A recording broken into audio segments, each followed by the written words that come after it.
We're about to break down today's mailbag, answering all of your questions. If you want us to continue to do those and do those live shows with the NBA trade deadline coming up around the corner, by the way, then type me in the comment section of today's video.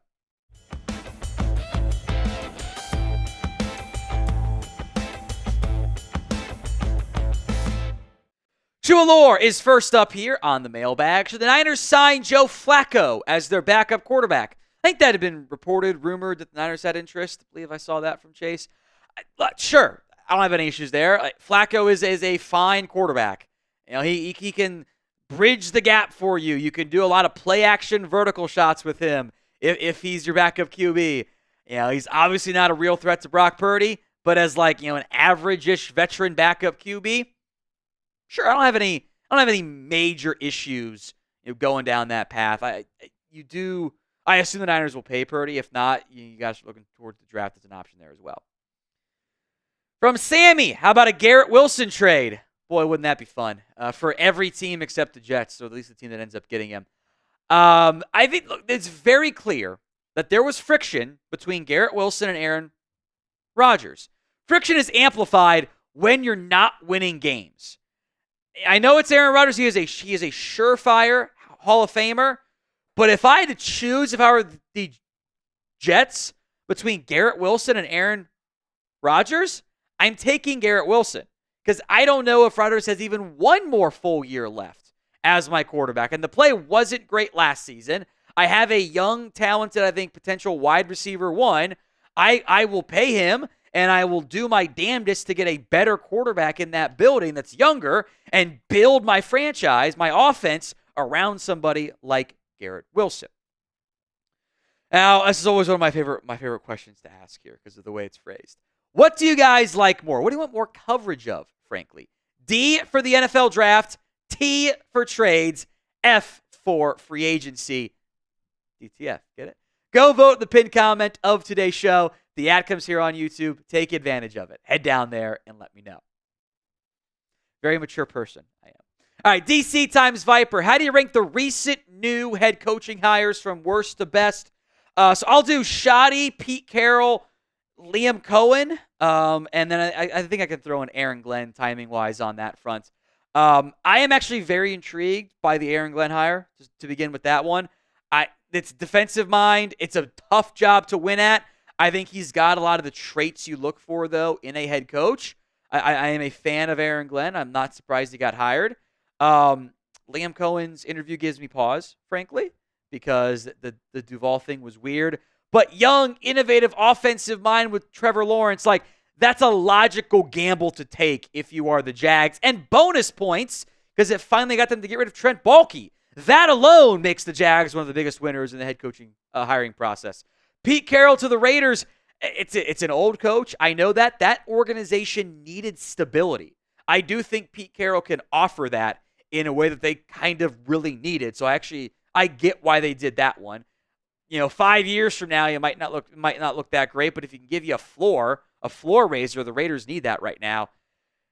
The Schottenheimer hire, the process was the worst of anybody's. He interviewed 4 candidates. Maybe 2 of them were serious. Sounds like they kind of locked in on Shoddy being the play caller no matter what. It was a bad process. John Lyons, thoughts on the Colts / Richardson. Now or never. This is how it goes in the NFL. Patience is a dead virtue in the NFL. And especially with Anthony Richardson. The whole reason why you brought him in was to give him time. Was to say, hey, we know he's raw. He needs time. He needs development. All these things are accurate. You can go back and look at the same timeline for like when they bench Richardson, his numbers to Josh Allen's numbers when the Bills stuck with Allen were almost identical. Now, I don't think A-Rich is going to end up being a Josh Allen type player, but that's what they tried to get when they drafted him.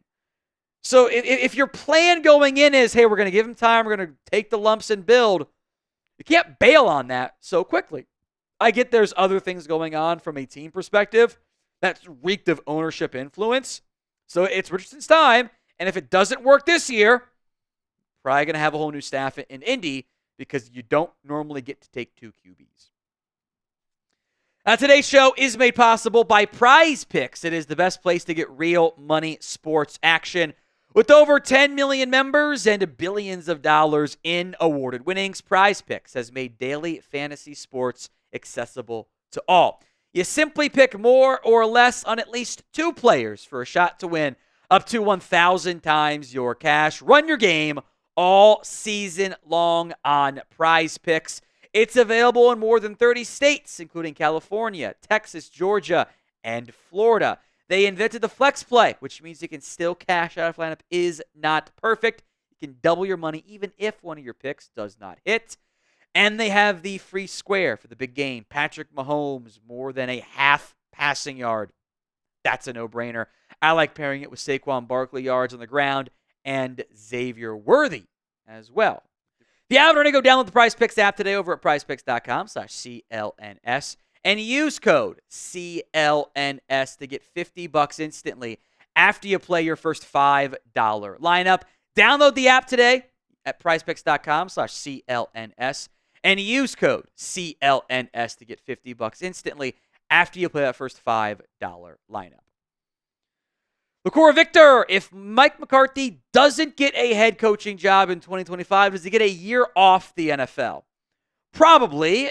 There's always the possibility of he's going to go take do what Mike Vrabel did, which was just kind of hang around a team and be vibes guy more than anything else. I would say he probably takes some time off and maybe get some adjustments made so that he can, hit the ground running again next cycle and be a top candidate again. From Jordan, will the Raiders trade Maxx Crosby? I would be surprised. He was, pretty sure he was in attendance for the Pete Carroll press conference.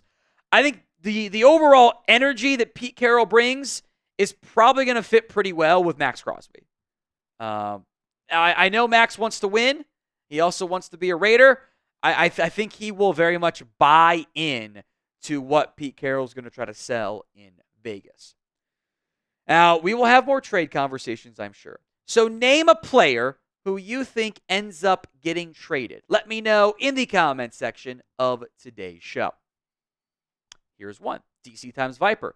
Will George Pickens be traded this season? His welcome to Pittsburgh seems to be worn out. Seems to be on his way out. Thoughts? I wouldn't be overly shocked. There's issues here, though.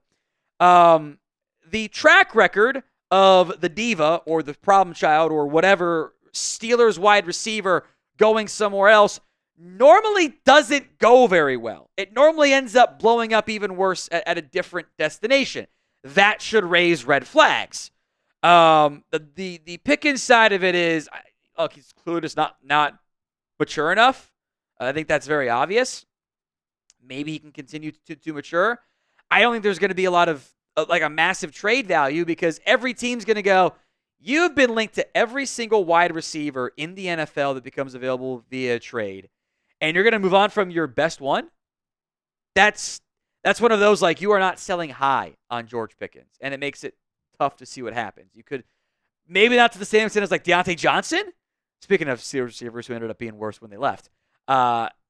Maybe not as an extreme example of that, but I think you could run into some problems there in a similar sense in terms of the trade value. Now, if you want to be a part of our mailbags in the future, simply subscribe. YouTube.com/chatsportstv. John Dorman, Caleb Statline with Ben Johnson next year. I hate Statline predictions. It will not be as outlandish as the one Bears guy that said he was going to throw for 5,000 yards as a first-year QB. I think that's kind of ridiculous. But look, if you can get to 65% completion percentage, throw for somewhere in that, low 4,000 yard mark, have 20, 25 touchdowns, keep the interceptions to single digits, and win games and not, have a bunch of turnovers, I think that is probably a pretty good step forward in year 2. Statistically, obviously not nearly as impactful as even a Bo Nix or a Jaden Daniels, but Caleb was at 62, 3.5, and 20 and 6. So gets it closer to 25, 30 touchdowns, and intercepts probably go up some as well, just from the nature of it, because I want him to be a bit more of an aggressive player like he was previously. But I think, get to that 4,000 plus passing yard mark and take another step forward is what you're searching for there. Omar's burner. Someone mentioned wide receiver trades. You're getting ready to learn Emeka Ibuka, buddy. I don't know. That's kind of all I got on that one. Pokemon X, will the Bengals let go or re-sign T. Higgins? I would wager good money. Actually, let me backtrack that, because the Bengals, and they do weird stuff. They should pay T. Higgins. Now, there's real question marks about what that contract should look like, given all of his injury history. He's kind of like that expensive French sports car. It goes real fast, and it's in the shop every other week because the engine had an issue with it again. He's got a lot of soft tissue issues. He has missed time. That is a very valid concern with T. Who else are the Bengals going to pay? When the trio of Joe Burrow, Jamar Chase, and T are out there, statistically, there is not a better offense in the NFL. They let Jesse Bates leave. That was a mistake. They're still kind of paying for it on defense. They don't have that many obvious guys to go pay. The Jermaine Burton pick looks like a disaster already. Just pay T and have your elite trio. So what do you think the Bengals will end up doing? Will the Bengals let him leave? Y for yes, N for no. Let me know in the comment section of today's show. PS4 VR, the virtual frontier, or the new frontier, which is also now PS5. Got to update it. You think Spags ever gets another head coaching opportunity? I probably deserves someone to keep him in KC. It's a good question. It took, I'm trying to think back here. It took Wade Phillips like 7 years, I think, to get his next head coaching shot after his Bills tenure ended not actually that badly. And then got his chance in Dallas before that one ended really badly in 2020. Sometimes I wonder if, does Spags want to be a head coach again? It's been a long time. He was, head coach in 2011, so we're past the decade now. All he does is churn out great defenses these days. He might be more of the Dick LeBeau type, just better as a defensive coordinator. The longer this goes, though, he's 65. I don't know how long Steve Spagnuolo is going to wait around to get that next head coaching chance. Or maybe just says, I'll just be the DC. Maybe he tries to wait out Andy Reid and KC, by the way.